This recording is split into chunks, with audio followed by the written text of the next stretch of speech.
ایک عامل سے سوال کیا گیا کہ شیاطین جادو اور جنات عام طور پر کن لوگوں پر اثر انداز ہو سکتے ہیں؟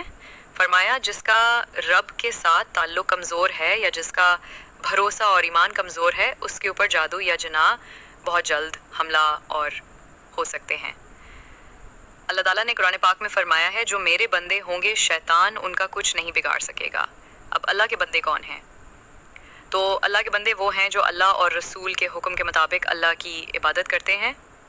جس کو صبح کی نیند بہت زیادہ پیاری ہے، صبح کو اٹھنا بہت مشکل ہے، یا جس کو بہت زیادہ سردی یا گرمی لگتی ہے وہ صبح کی نماز پڑھنے نہیں جا سکتا یا وضو نہیں کر سکتا، تو اس کا اللہ تعالیٰ کے ساتھ تعلق کمزور ہے۔ تو ایسے بندے کے اوپر جادو جن یا شیاطین کا حاوی ہو جانا کوئی مشکل نہیں۔ اللہ کے رسول صلی اللہ علیہ وسلم نے فرمایا جس نے صبح کی نماز پڑھی وہ اللہ کی پناہ میں آ گیا۔ اب سوچو جس نے نہیں پڑھی وہ کدھر گیا؟ وہ پناہ سے نکل گیا۔ اب شیاطین اس کے ساتھ جو مرضی کرے۔ تو کس نے موقع؟ ہم نے خود موقع فراہم کر دیا۔ اللہ تعالیٰ نے ہمیں ایک آڑ عطا کی کہ میرے بندے یہ آڑ اپنے ارد گرد کھڑی کر لے، میرا ذکر کر کے اور میری عبادت کر کے۔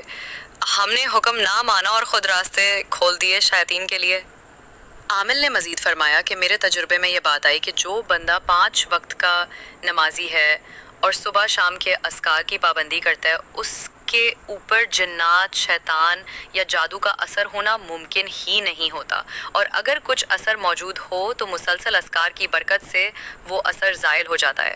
ہم اگلی ویڈیو میں جادو کی اقسام، اس کی وجوہات اور اس کو زائل کرنے کے آسان طریقے اور احتیاطی تدابیر شیئر کریں گے جو انشاءاللہ قرآن اور حدیث کے مطابق ہوں گے۔